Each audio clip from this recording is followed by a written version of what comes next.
Ram Nagosa from the Likud. And another one came and left. This was Owen Khazan. And as you said, Senator, they're coming and going. That's A lot of committees now. No hard feelings. Of course, we are very fortunate to have the Speaker of the Knesset, Yulia. Thank you very much, Nachman. It's a great pleasure to be here. Thanks for your leadership of this caucus. I like the way you phrased the question, where are we going from here? The irresistible Jewish answer to the question historically always has been we're going forward. There's no choice. There was actually a wonderful book written by a Roman Catholic social commentator named Michael Novak, who said that one of the great contributions of Jewish history and Jewish values to the world was that we see history in a linear way, not circular as some of the other ancient civilizations. And so no matter what's happening, we're always going forward. Because I don't want to get into politics, I won't say Kadima, you know. But it's very nice to be with so many Zionists, really, in the same room. Anyway, Nachman, thank you for your leadership. Thanks to Jay and Shira Ruderman and the Ruderman family.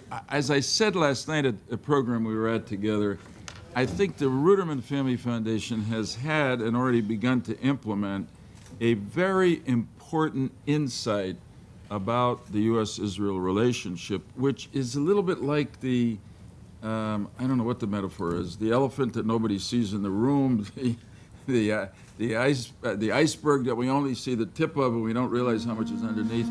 But it is the relationship of the American Jewish community to Israel and its effect on the U.S.-Israel relationship and, in a broader sense, really, on the Jewish future.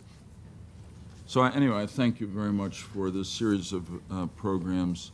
I'm delighted to be here with my wife, Hadassah.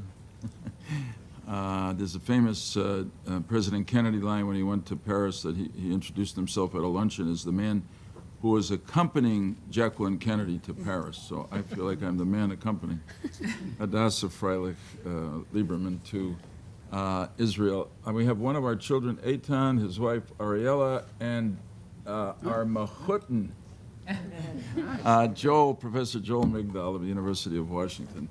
So I always make sure that there are a few friendly people in the audience. And all the Shira and Jay children are in the back.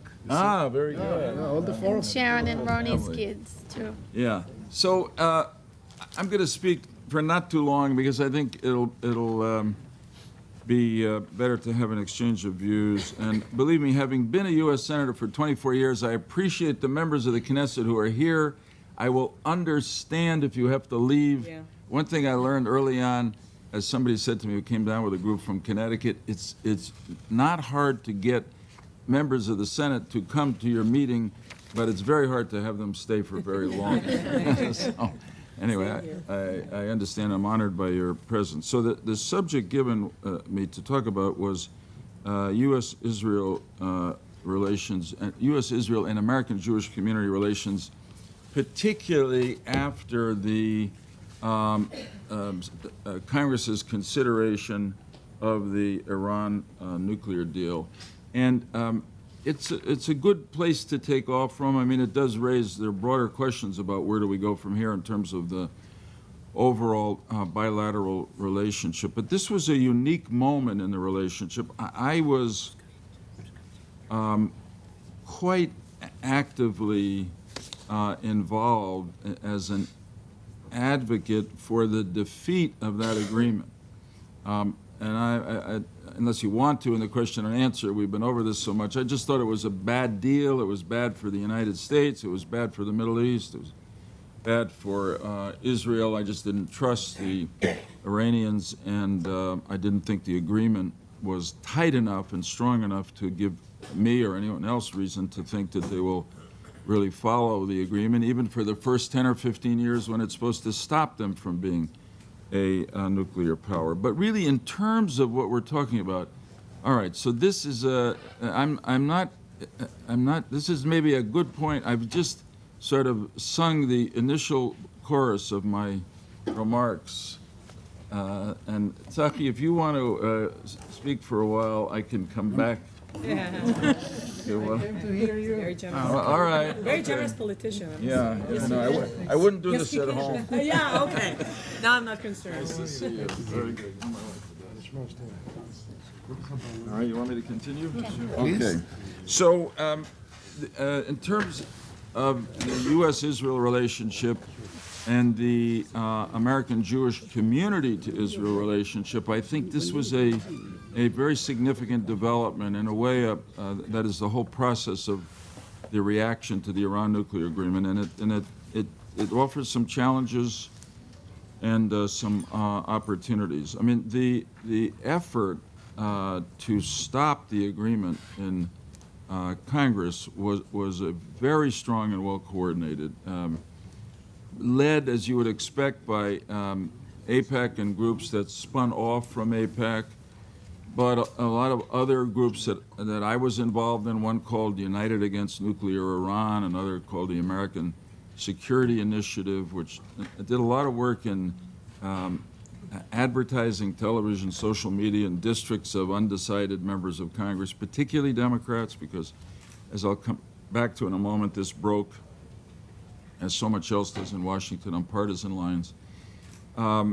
A lot of effort was put into it. I give AIPAC a lot of credit. There are some people, fortunately not too many, who are critical of AIPAC in terms of what it did in this attempt to stop the agreement. I think AIPAC could have sat back and said they didn't want to jeopardize their relations with the Obama administration, but I think they understood that it was really for this, if I can go to a paraphrase of Tanit Esther, it was really for this moment, this kind of moment, that AIPAC was created, and they and their allied people got into it all the way and did as much as they could have done. The truth is that the entire effort from the beginning was going to be very hard to be successful. Why? Because the process in Congress, without getting into too much detail, was structured in a way that this agreement was not considered a treaty. It's a long-held point of view. You know, our Constitution says that treaties need the affirmative vote of 2/3 of the members of the Senate to be implemented. But the Constitution didn't tell us what a treaty is. Over our history, the authority of the President of the United States to determine what is and is not a treaty has been held up over and over by the courts of our country. So the President, quite understandably, and from his point of view logically, said this was not a treaty.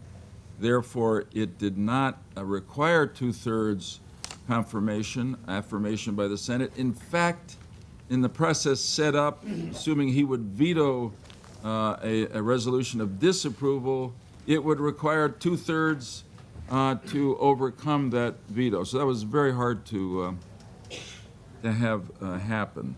So if all this effort, all this money was put into it, nevertheless, why did this, as tough as the goal was, why did this not work? And why, in another sense, unfortunately, did it break down so that pretty much every Republican member of both houses, I think maybe with the exception of one or two in the House, every Republican senator voted to disapprove the agreement, and only 4 Democrats in the Senate voted to disapprove. The final vote in the Senate was 58 against, so it was a majority, but not the 60 to stop a filibuster, and certainly not the 67 required to override a presidential veto if that happened.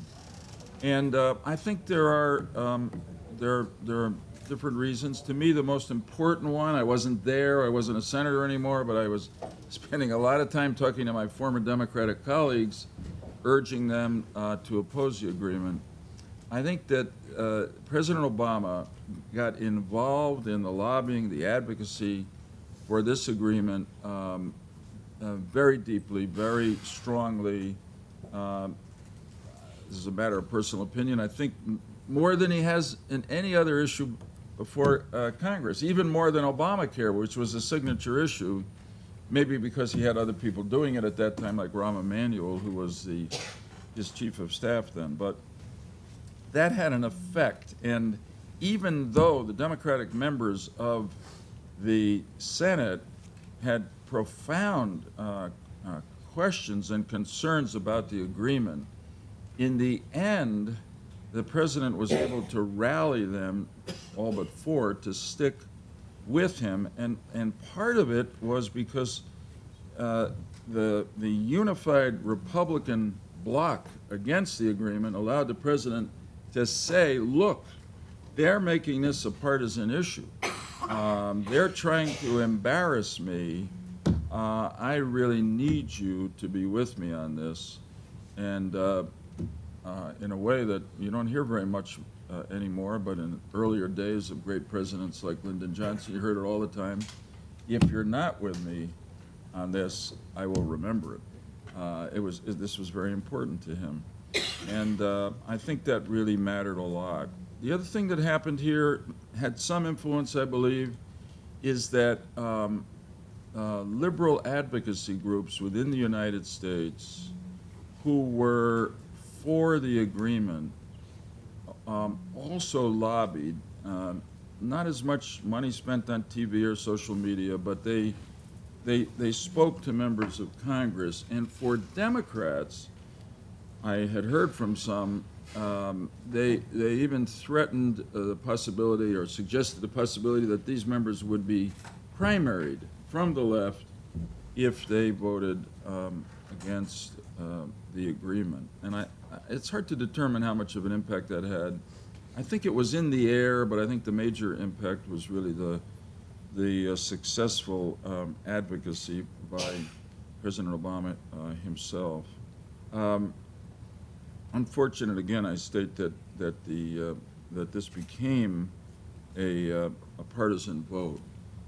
Now, let me say something about the American Jewish community role in this. Part of what happened around the very public debate over the Iran nuclear agreement was that not so much that it created a range of opinions within the American Jewish community, because they've been there. It revealed a range of opinions within the American Jewish community about issues like this in, I think, a more public way than has been the case maybe ever before. So you had a lot of Jewish American Democrats who support President Obama and, hello, Mr. Speaker. Let me just say hello. Good to see you.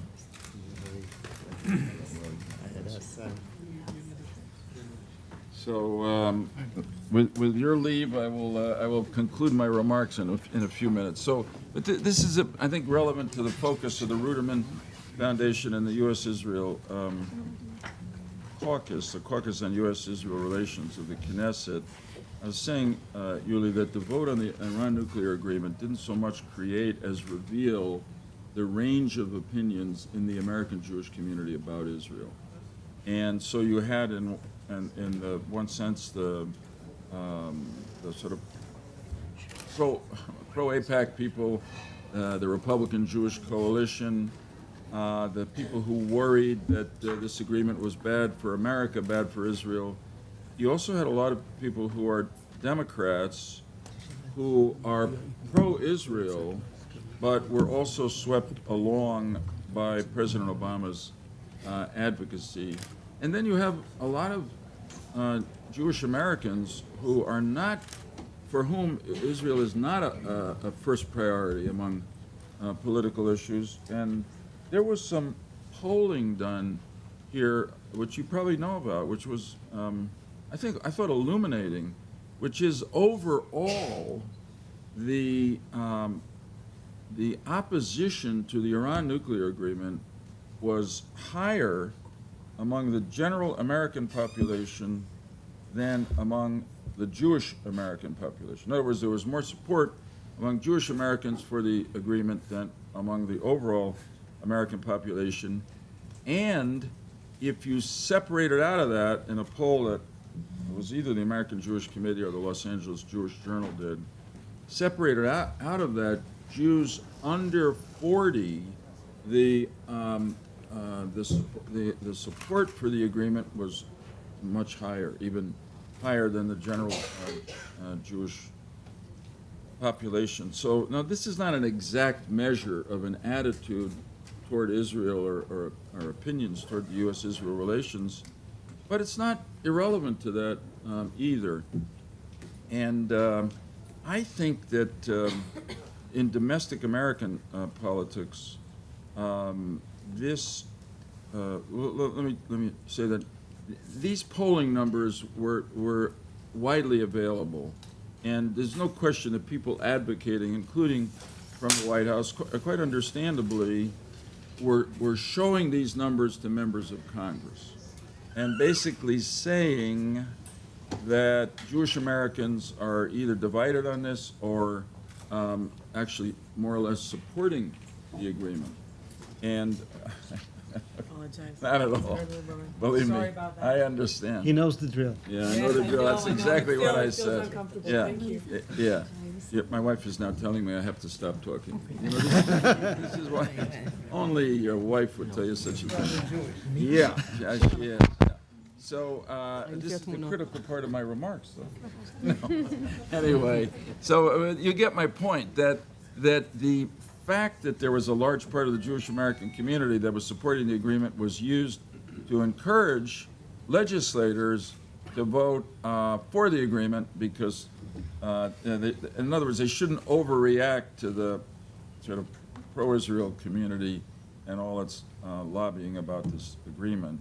And I do think that people who have a slightly different attitude, they're not anti-Israel, a lot of these people.